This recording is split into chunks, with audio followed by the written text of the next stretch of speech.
पेरिया लगावे शालिग्राम हो जहाँ अंगना में तुलसी। पेरिया लगावे शालिग्राम हो जहाँ हो केली तुलसी। पेरिया लगावे शालिग्राम हो जाकर अंगना में तुलसी।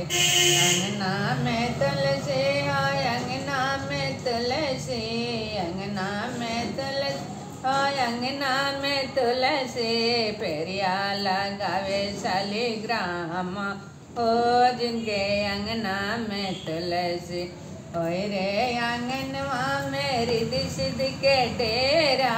ओए रे आंगनवा में रिद्धि सिद्धि के डेरा। रिद्धि सिद्धि के डेरा हो रिद्धि सिद्धि के डेरा। पेरिया लगावे गजानना हो जिसके अंगना में तुलसी। पेरिया लगावे गजानना हो जिसके अंगना में तुलसी। पेरिया लगावे शालिग्राम हो जिसके अंगना में तुलसी। ओए रे आंगनवा में गौरा जी के डेरा। ओए रे आंगनवा में गौरा जी के डेरा। पेरिया लगावे महाकाला हो जिसके अंगना में तुलसी। पेरिया लगावे महाकाला हो जिसके अंगना में तुलसी। पेरी लगावे शालिग्राम हो जिनके अंगना में तुलसी। पेरिया लगावे शालिग्राम हो जिनके अंगना में तुलसी। अंगना में तुलसी हो अंगना में तुलसी। अंगना में तुलसी ओ अंगना में तुलसी। पेरिया लगावे शालिग्राम हो जिनके अंगना में तुलसी। ओए रे आंगनवा में सीता जी के डेरा। ओए रे आंगनवा में सीता जी के डेरा। पेरिया लगावे श्री राम हो जिनके अंगना में तुलसी।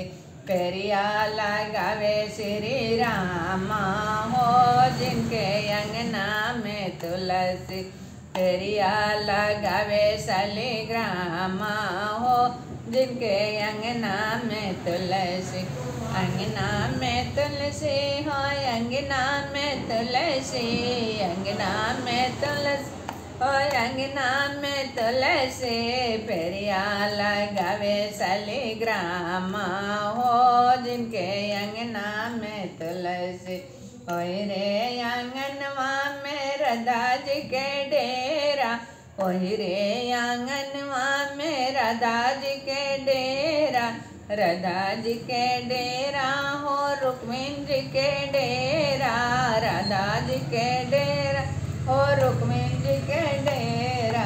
पेरिया लगावे श्री कृष्ण हो जिनके अंगना में तुलसी।